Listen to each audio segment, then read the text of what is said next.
You ask Tiger to calculate. This deals with finding the midpoint between 2 points. The midpoint between the 2 points is 9, -10. Let's solve it step by step. Plot the 2 points and calculate the midpoint using the formula.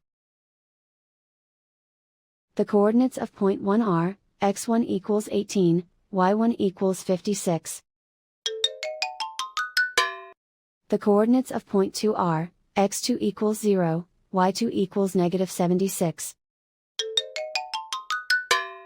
PM represents the midpoint of the 2 points.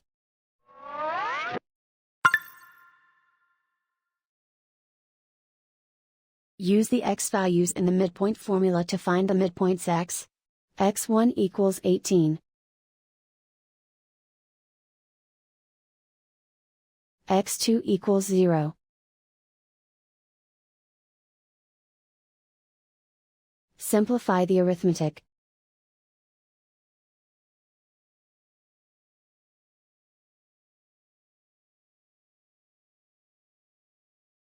Use the y values in the midpoint formula to find the midpoints y. y1 equals 56. y2 equals -76.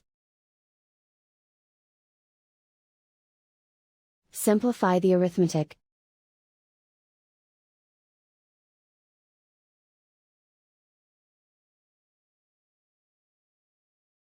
And so, the midpoint is 9, -10.